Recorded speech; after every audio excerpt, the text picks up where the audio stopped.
welcome to the Damage Report. I'm John Iadarola, very excited to be joined for the first time on the show by new contributor to Rebel HQ, Jessica Burbank. Welcome to the Damage Report. Thank you, John. Happy to be here.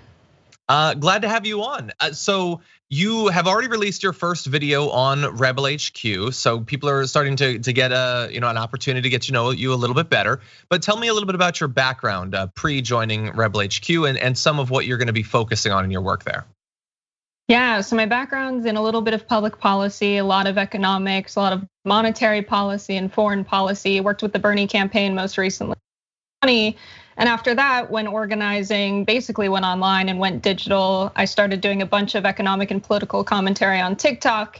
And now I'll be bringing a lot of commentary to Rebel HQ, covering everything from like criminal justice reform, foreign policy and American intervention stuff, economic policy and things of that nature.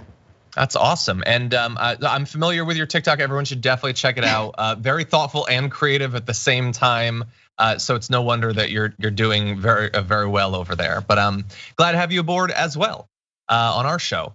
So everyone, thank you for tuning in over the course of the next 90 minutes or so. We got a lot that we're going to be talking about. Not only the latest on what's going on in Ukraine, including the US trying to warn China away from getting involved in this thing. So we're going to see how that pans out. AOC is trashing Joe Manchin for his just basically serving as a massive obstacle to doing anything about the climate whatsoever. We're going to jump into that.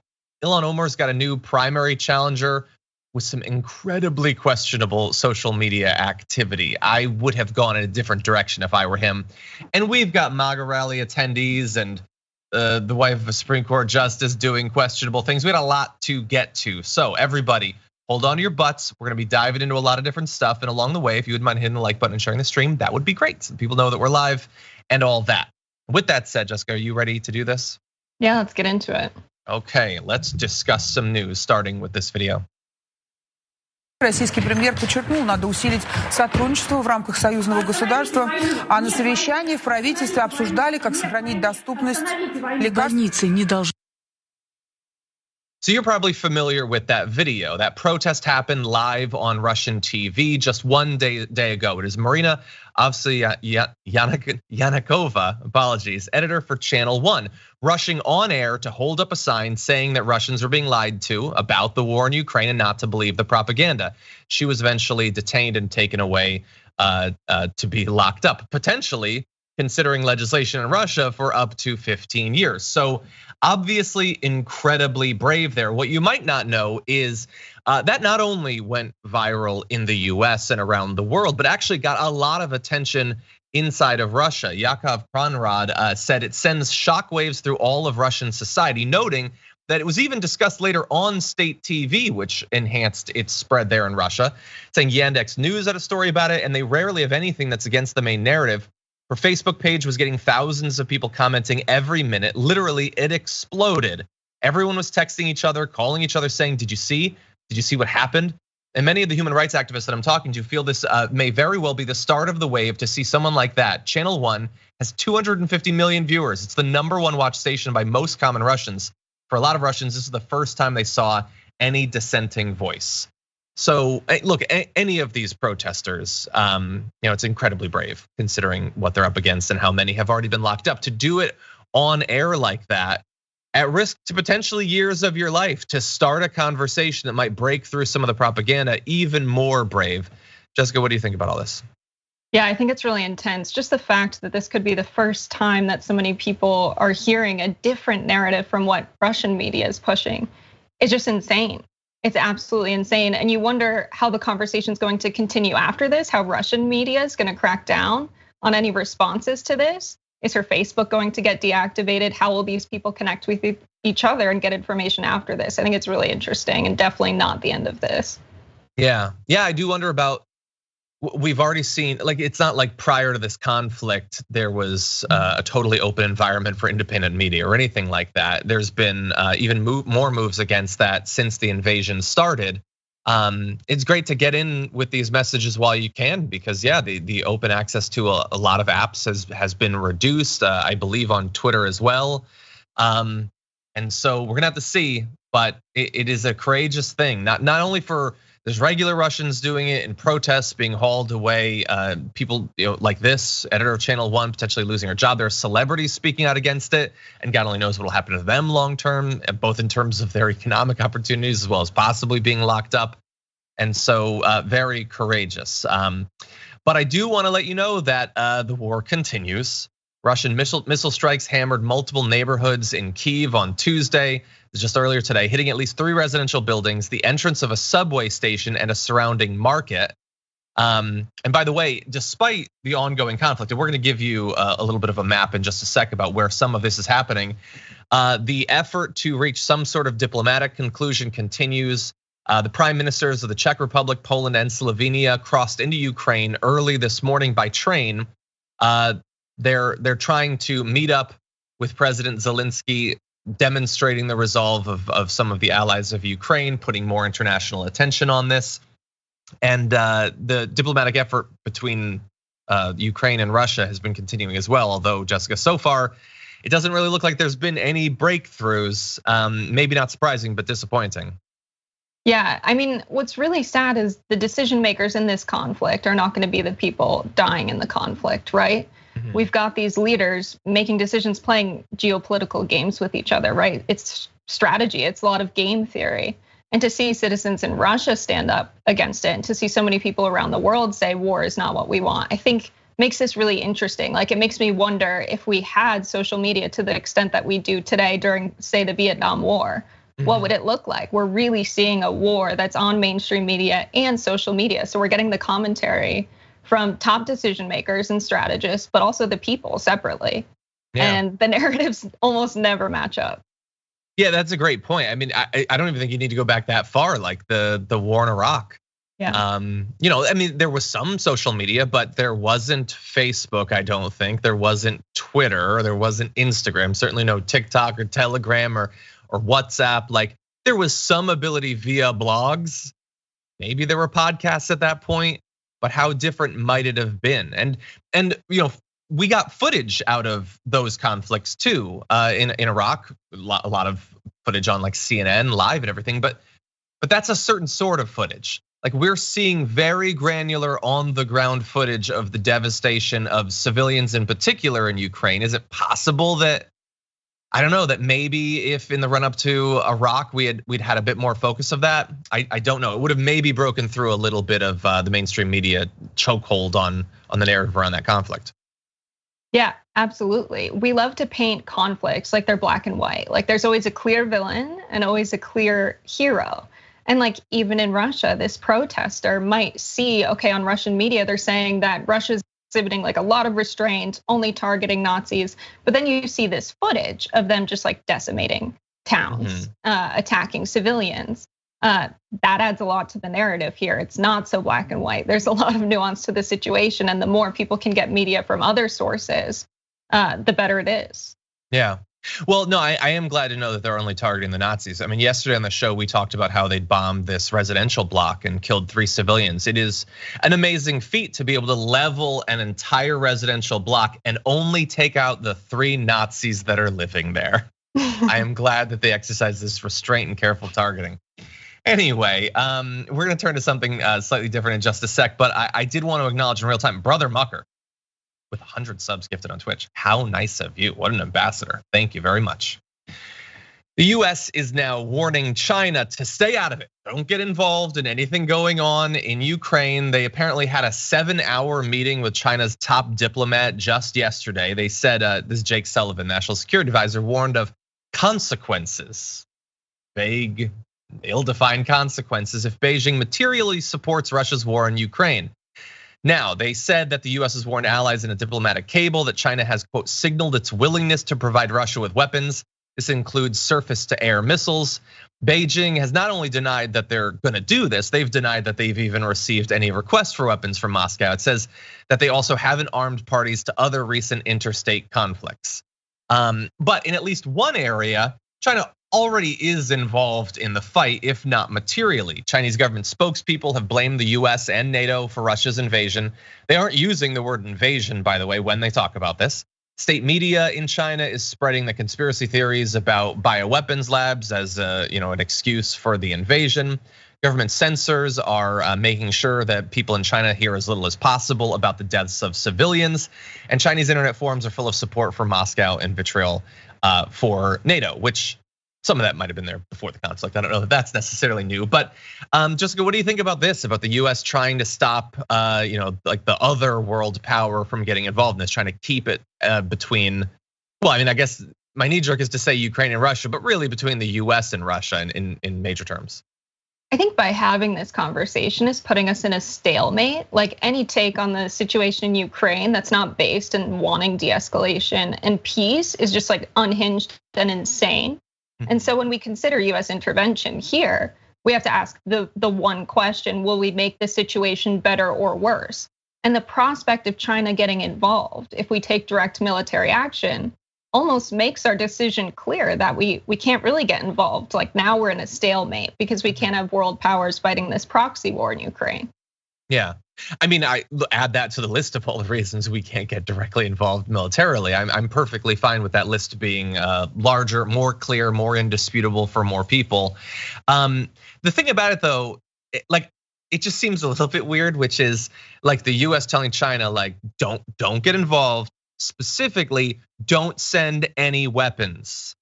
But like, we're sending lots of weapons, very specifically sending weapons, and we're certainly involved. Now, I get it, it's in defense of Ukraine, which is different than supporting the invading forces, but we are asking them specifically to not do something that we are very much doing ourselves. That seems diplomatic to be a little bit harder of a sell. What do you think? Yeah, I think this foreign policy of the rules only apply to everyone else that the US has been pushing for like a century or more now, we're seeing that it's falling apart. I don't think we can have this type of world order last for much longer, especially when we have, top US officials complaining about human rights violations in Ukraine by Russia, but we have almost never complied with international criminal court cases. So things are changing. We're gonna have to start playing by the rules if we want there to be rules. In any event, we're gonna continue to watch the developments in Ukraine. The slowdown in the Russian invasion seemed like it's creating a bit of an opening for something diplomatically to happen. The fact that the international community, at least 3 weeks in, it's still relatively brief, hasn't moved on, which is good. If the eyes of the world and the media turn away from this and it just becomes like every once in a while we check in on the Russian quagmire in Ukraine, then it seems like the opportunity for the world to force some sort of diplomatic thing is pretty much gone too. That said, the attacks continue. Missile strikes throughout multiple, basically the entirety of Ukraine. I saw a breakdown of this newly revealed Russian weapon that they're using in Ukraine to basically like fool surface-to-air missiles to make both their planes, but also their missiles less easy to shoot down. It's a tough situation, and so just I want to give you an opportunity. Jessica, do you have any other thoughts about where you see this thing going? If you had Biden's ear, what would you be advocating for? I mean, he's got to be fully supportive of the peace talks, which I mean, so far he has been. But really stressing that the situation's only going to get worse if the military gets involved. If we have a president who's ambiguous on this, the media is going to run with this in all sorts of directions. He's got to be clear about that for sure. Yeah, I agree. Okay, everybody. Well, what we're gonna do is take a short break. We're gonna respond to some of your messages and come back in just a little bit. We're gonna be checking in on AOC, trying to make sure that everybody in the country understands who Joe Manchin is and who he's serving while he's in government. And then Ilhan Omar's new primary challenger, already facing some significant issues of his own making on social media. So we're gonna break down all that and more coming up after this.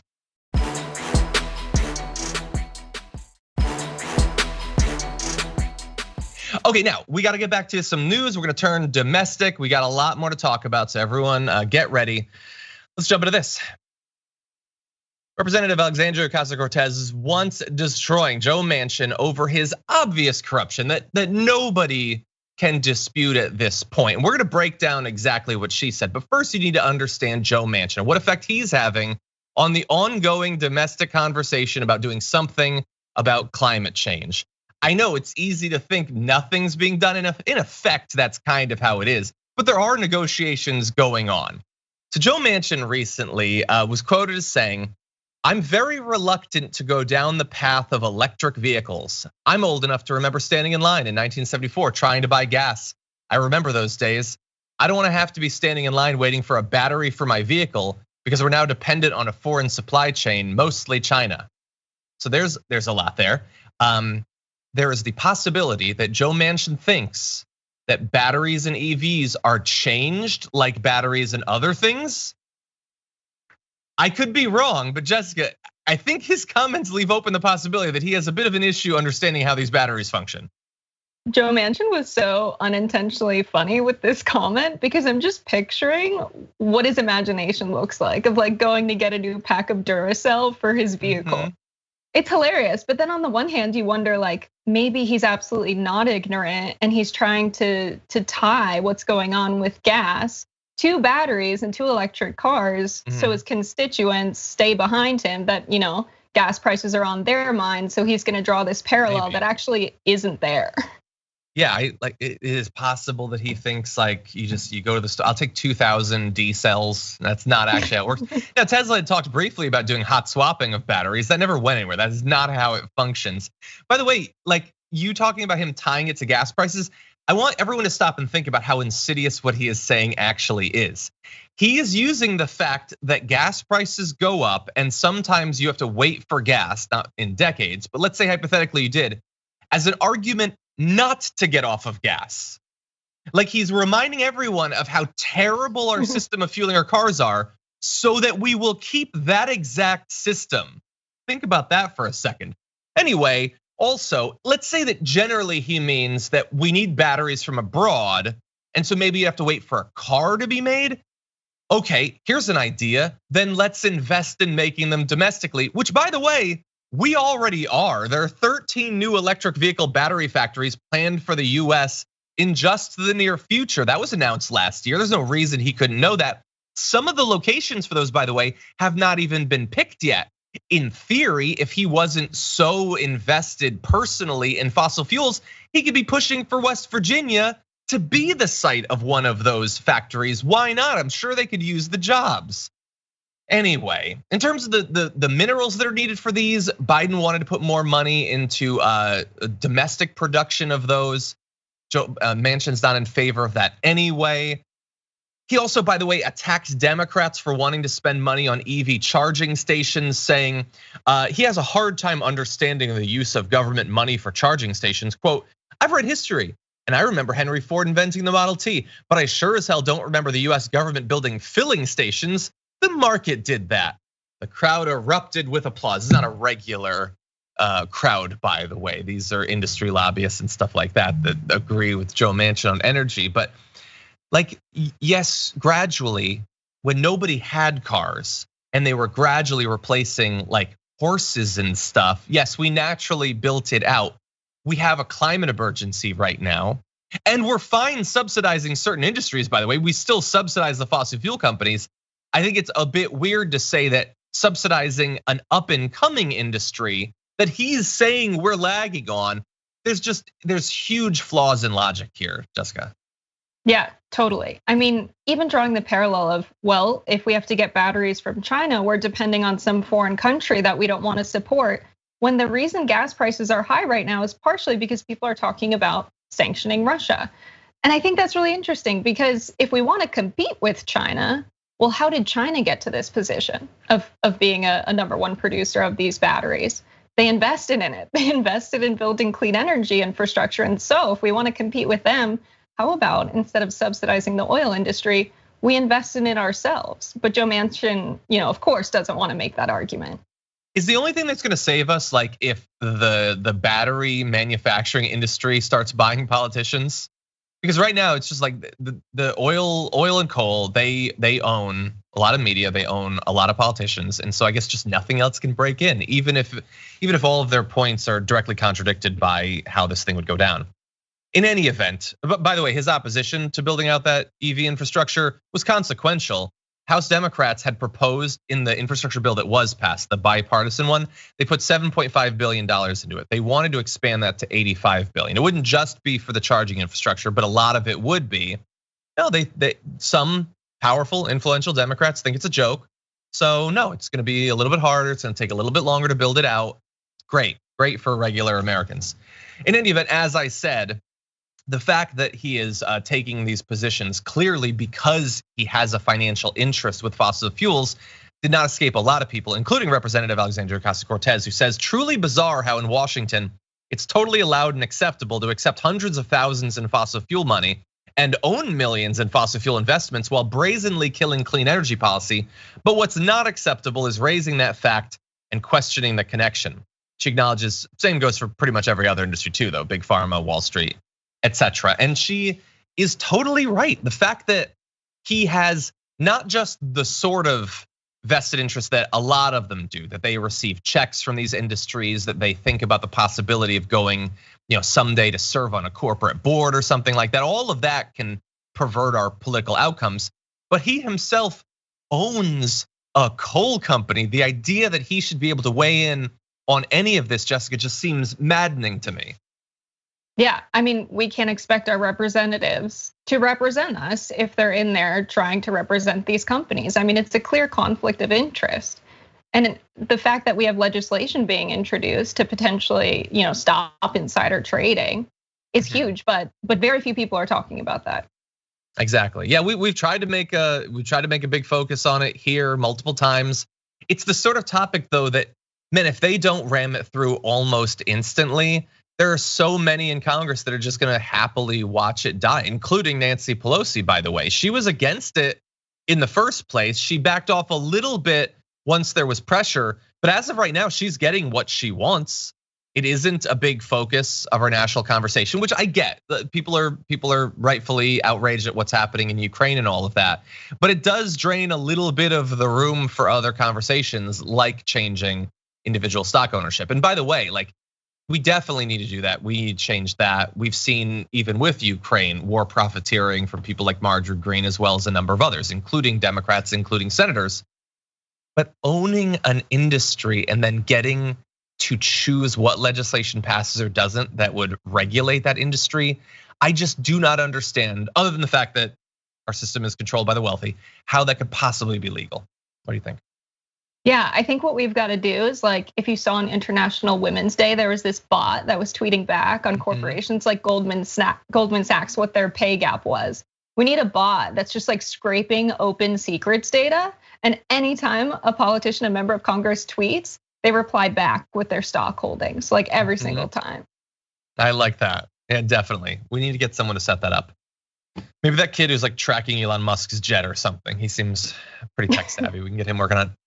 Anyway, really fast, I do want to let you know that also recently Sarah Bloom Raskin was up to head the Fed. She apparently pretty good on climate issues.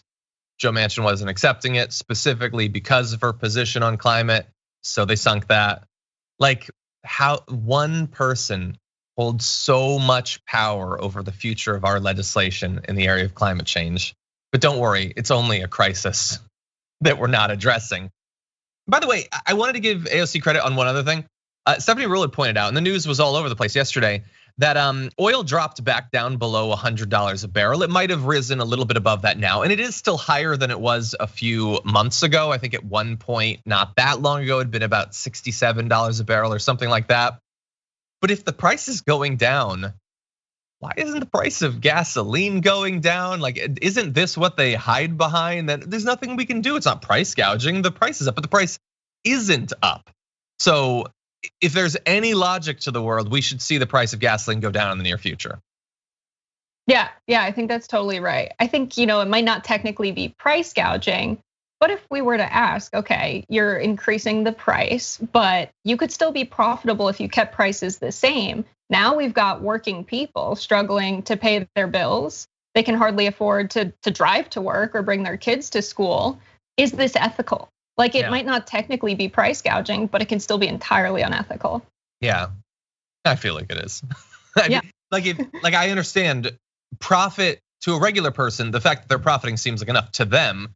No, profits can never go down. Line must always go up. I get that, but especially now, when more and more people are being asked to once again start commuting to work, we got to get the price down. And look, doing something to like forcibly lower the price is so far beyond anything I can imagine Joe Biden doing or anything like that. But something's got to be done. And like, at least we have some representatives who are talking about it a little bit. But in terms of it being a national priority for the Democrats, it just doesn't really seem like it. Yeah, I had this moment where I was like watching Fox and they were really pushing the Biden administration to take action to increase domestic production. And of course, domestic production in the US is down because at the beginning of the pandemic, we saw the price of oil tank, less people were investing in building new rigs and drilling new wells. And so it's gonna be an investment for these companies to increase production domestically. And I was like, that's probably exactly why Fox is trying to put pressure on the administration, because if they subsidize that initial cost, their profit margins are gonna be huge. Yeah, I mean, they're already among the most profitable corporations ever on our planet.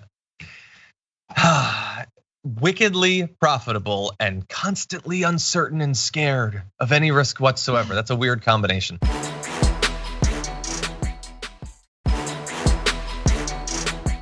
Let's move on to something. This is one of the weirdest stories I've seen in a long time. Let's talk about it. Earlier this month, Representative Ilhan Omar got a primary challenger, and boy, is this guy something, as he willingly revealed on Twitter. This is dark stuff though, so I want you to get ready.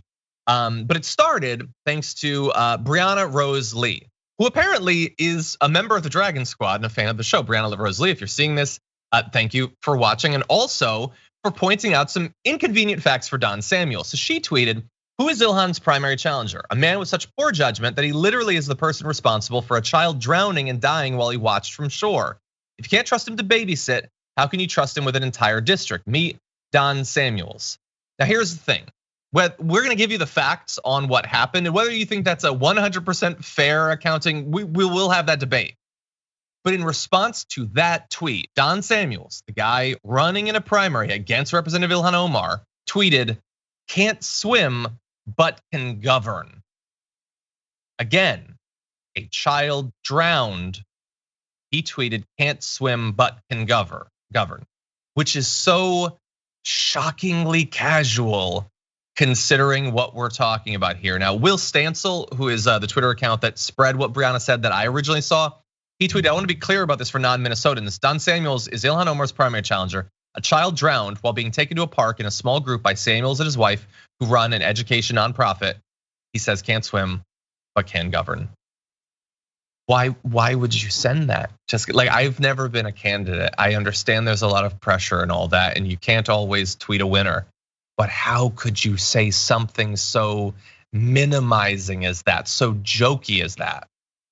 I had this moment where I saw this tweet and I was like, who is running this account? And if you look at the photo, I don't think it's a young intern. I think he sent this tweet. And it's like, I don't even really care if you think you can govern. I don't care if you can swim. But if I'm voting for you, I care if you care about other people. And this tweet was just such a miscalculation. I mean, let alone the gravity of what happened, but just to make a joke about it. And this kind of a joke is just unhinged, insane. Delete your account. Yeah, if it had been, it does not appear that it was an intern. If it was, my God, get that person out of not only your PR, but all PR, and make clear that you don't hold that position. But we're gonna get to his updated comment in a second. It ain't the intern, just to be clear. But first, here are what the facts you need to know about what actually happened that's been alluded to in these tweets. So Sandra Samuels, this is a headline from back then. Minneapolis nonprofit leader reaches wrongful death settlement in the fatal drowning of a 6-year-old neighbor. So records show that Don and Sandra Samuels took Isaac Childress III on a bike ride to Boom Island. There, the boy drowned in the Mississippi River. Don and Sandra Samuels accompanied a group of neighbor kids on the bike ride. They left with 5 children, but only 4 came home. An absolute tragedy. When the excursion stopped for a break at Boom Island Park along the river, the Samuelses allowed the children to get their feet wet. But as the kids waded in, a strong current swept away 6-year-old Isaac.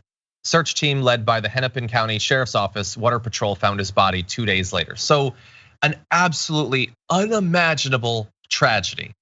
Now that said, the fact that it happened while he was in charge, like it's not like that is, it's a tragedy. It's not like he did it, okay?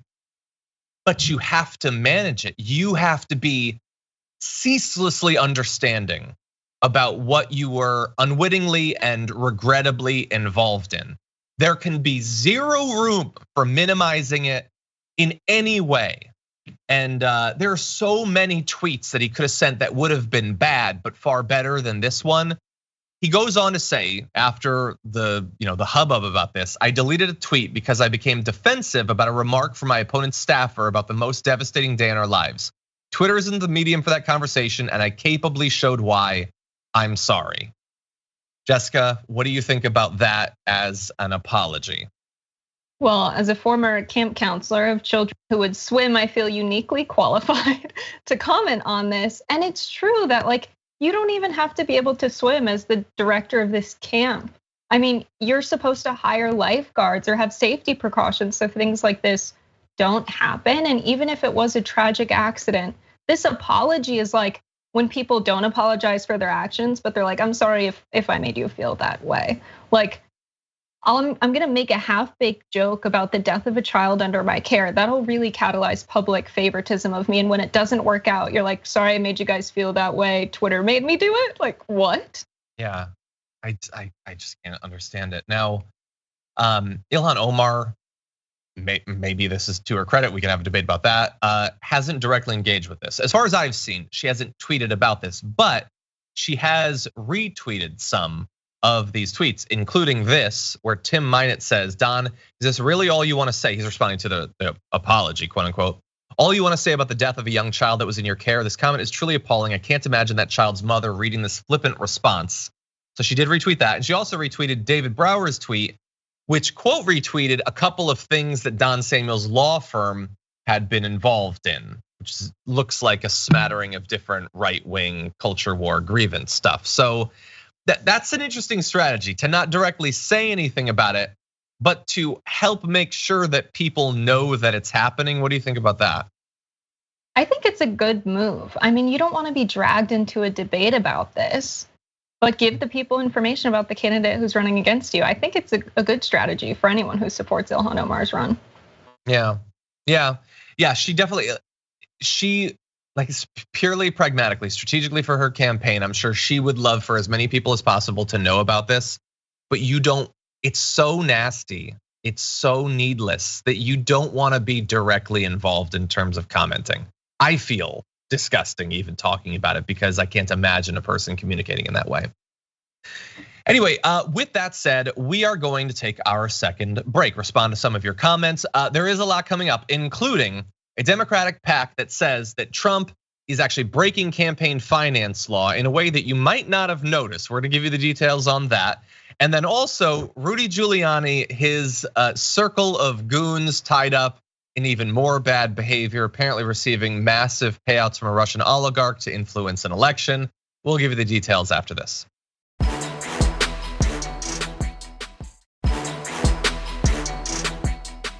Okay, thank you to everybody sending in comments and super chats. We got a lot more we're gonna read after our next break, but first, let's jump into this. Take back the Senate, and we are going to take back America. And in 2024, we are going to take back that beautiful, beautiful White House. I wonder who will do that. I wonder. Yes, I wonder who will do. What is he implying? What is he hinting that he's running for president? Now, to him, what you just saw was him being folksy and giving the crowd what they want and joking around. But was he also possibly breaking the law while doing so? Well, that is what a Democratic super PAC is now saying. This is American Bridge Super PAC. They have a complaint saying that he is in fact violating campaign finance laws because he is raising money and spending money to support a presidential bid while not formally declaring one. Let me give you more of the facts on this. The complaint uses Mr. Trump's own words, quote, I know what I'm going to do, but we're not supposed to be talking about it yet from the standpoint of campaign finance laws, which seems like a massive admission of guilt if there's ever been one. It says that his Save America PAC continuously raises over $1 million per week and spends over $100,000 per week on advertising for Trump just on Facebook. There's all sorts of other advertising, 100,000 just on Facebook every single week. Trump reportedly introduced himself as the 45th and 47th president of the United States at his golf course after he was announced as the 45th president, according to a video post on Instagram just in January. Last month, while he was speaking at CPAC, he mentioned doing it again a third time, referring to campaigning. Thank God, that could have gone in an even more disgusting direction, and referred to his wife Melania as the future first lady. And the issue is that federal rules require that those who raise or spend more than $5,000 in support of a presidential campaign have to register with the FEC. Such a filing would set off restrictions on how he could raise and spend campaign money, including his existing war chest. So all the money that he's maintained coming out of his loss in 2020, he would also be somewhat restricted in how he uses that money, how he reports the expenditures. So Jessica, what do you think about this? Does this super PAC have a case? This is so interesting. I mean, of course, money dominates politics, and you might say, well, maybe he hasn't decided if he's gonna run. That's why there's such thing as an exploratory account that you can put money in if you're considering running and you're not ready to announce yet. But that's not what he did. It's just so annoying because the Trump campaign is outraged about cheating, right? Saying that they lost because of cheating, saying that, people who support Biden were having their grandmas vote from heaven and what have you. And now they're starting their second run with cheating. It's like, come on. Yeah, and those theories about the cheating aren't even all that great. I mean, think about how long it would take a mail-in ballot from heaven to finally get processed, especially with Louis DeJoy in charge. Come on, that's not gonna happen. But anyway, look, he clearly is planning to run. And I am a little bit torn on whether I think the reason he isn't declaring it is the freedom in terms of raising money. I mean, he definitely doesn't want to be restricted in any way. I get that. I do think though he would raise money no matter what. He's got it if he wants it. I wonder if it's less about that and more about just wanting to hold the announcement and whatever bump that gives him and the media attention that will come from it for as long as possible. I don't think he'd have any interest in doing that before the midterm, certainly when there's other candidates that people are focusing on. Like candidates will be declaring for the presidency next year. Like it's not that long off anyway. Yeah, I don't think he'd want to sort of be swamped in that way. But what do you think? I don't know. I remember following this, and I haven't heard an update in a while, but about the Trump campaign owing a bunch of money to a bunch of different people, spending money they didn't have, and then using their lists from the campaign to ask people for donations after he lost to try and pay off some of that debt. Maybe he's actually not thinking about running again, and he's trying to raise more money to pay off that debt, getting money from people who will think he'll run. Maybe. I mean, whether for it or not, he certainly likes to never stop raising free money. I mean, why not? If people, like so many people, and some of them have money, obviously, but there's a lot of regular Trump fans that are not wealthy, are willing to just shower, at least if you believe the official line, a billionaire with $1 million every single week to do things that he can 100% afford to do if he never gets another donation in his life is such a weird thing. Like I can't imagine donating to like, hey, Elon Musk, here's some money. I don't get it. But people in America have a weird relationship with oligarchs. In any event, while I think the comments he's made, including that first one about we're not supposed to be talking about it, is like such evidence that he knows what he's doing. Don't expect much to come from this. Right now, the FEC, as we've talked about with Dave Leventhal for literally years at this point, is split 3-3, Democrat and Republican. So it can't do anything. And by the way, even if it could function, its investigations process is notoriously slow. A complaint to the commission related to the pre-candidacy activities of Jeb Bush, who announced his run for president in 2015, was still in court 3 months ago. Nobody even remembers that Jeb Bush was like ever ran, and they still haven't decided if what he did was okay or not. So I'm certainly not holding my breath, Jessica, on anything coming of this. Yeah, the irony of it being 3-3 and not having the potential to do anything about this is so funny. And just Trump saying, "Oh, I wonder who's gonna run." It's conspiracy. Like if I were to tweet, I wonder what would happen if I were to like go set something on fire. I would have the police called and come to my house. Like you can't say stuff like that. It's so obvious that him saying stuff like this is hinting at it, but he knows like his precise language probably won't hold up in a court of law. Yeah, possibly.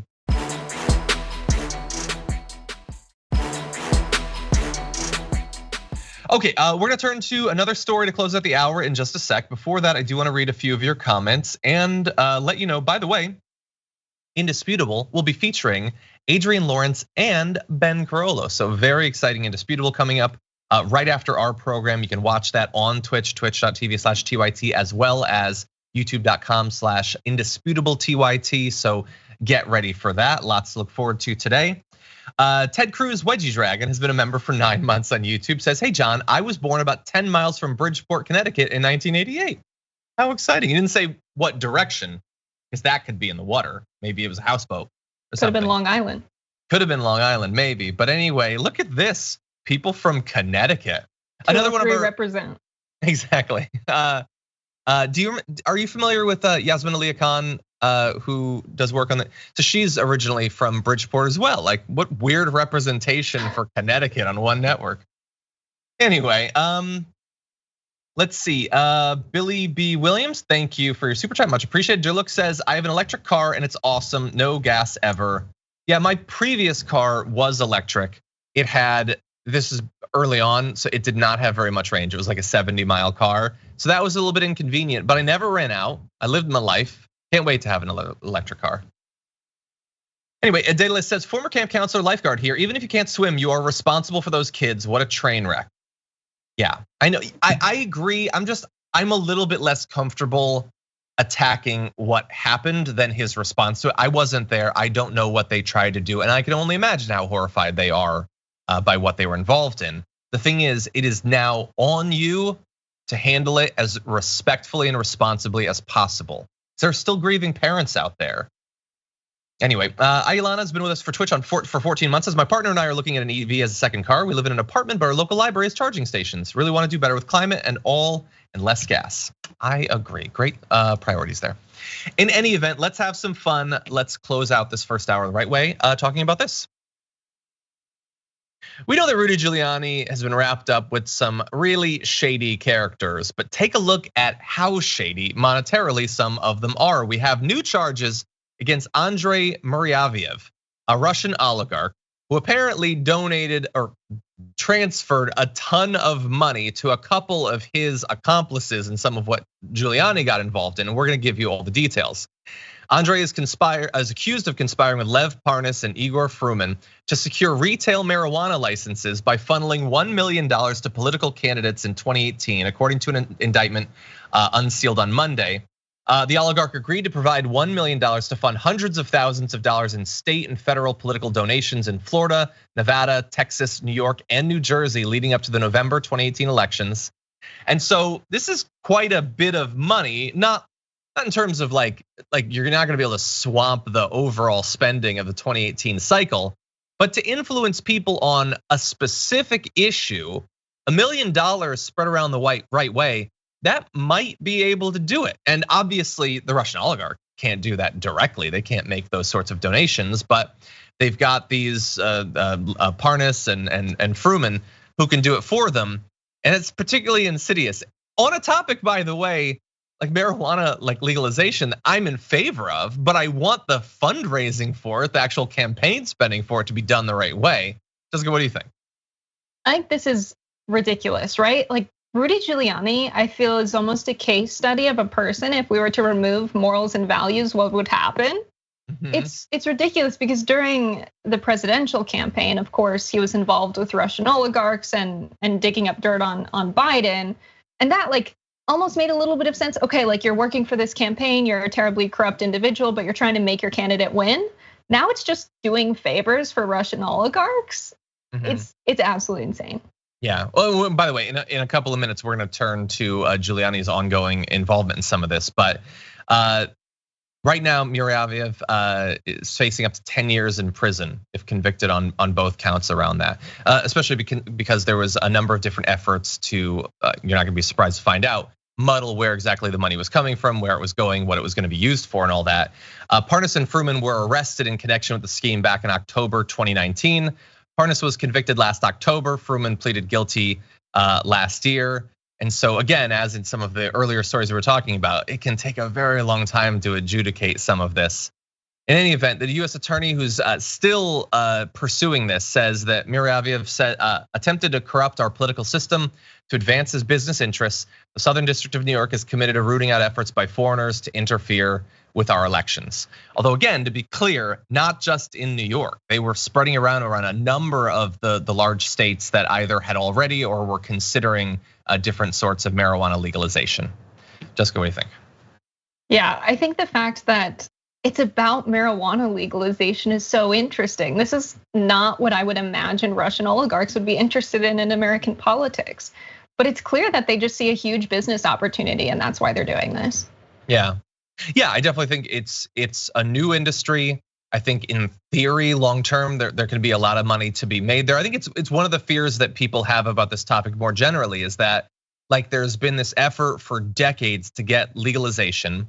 And already you're seeing corporations and rich individuals like reaping the benefits, like jumping in and starting up the companies and all that. It like the sorts of people who were victimized and demonized by the fact that marijuana was illegal for so long are already monetarily being pushed out in a lot of states, and that's why the way that legalization is done, the terms of it, what you need to do to be able to get a license to sell, there are some fairly significant financial hurdles in that in a number of different states on the purchasing end as well. I can attest to myself, and that is why like we want legalization, and in some ways any legalization is better than the status quo, but the way that it's done definitely matters. And I think it's important that we don't take like the current state as just acceptable forever. Like in California, for instance, marijuana is legal, but there are massive extra taxes and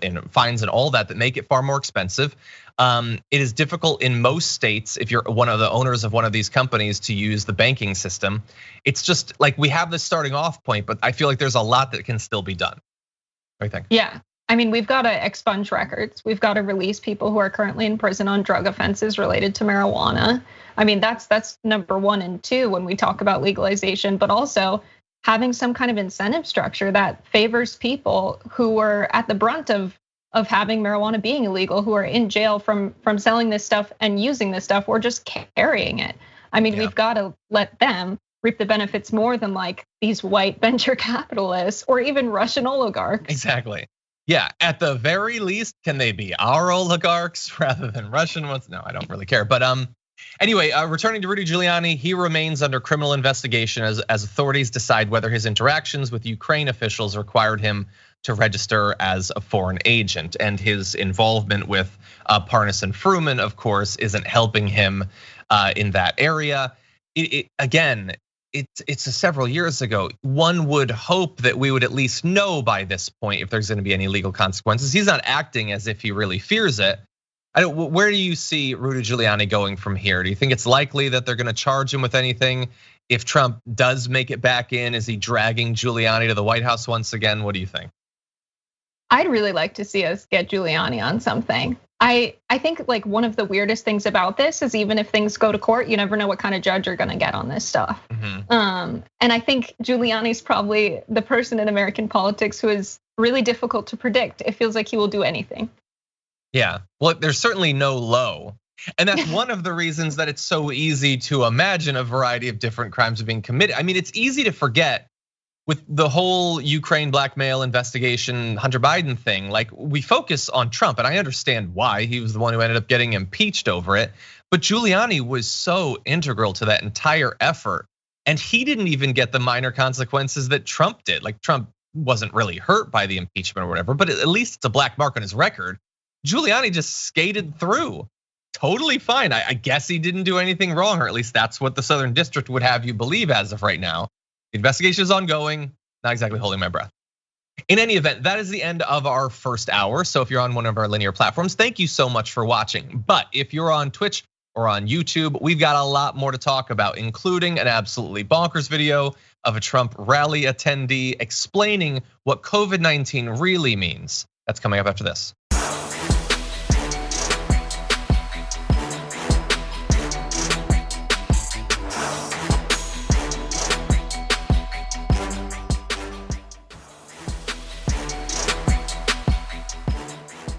Thanks for listening to the full episode of The Damage Report. Support our work, listen ad-free, access members-only bonus content, and more by subscribing to Apple Podcasts at apple.co/TYT. I'm your host, John Adarola. I'll see you soon.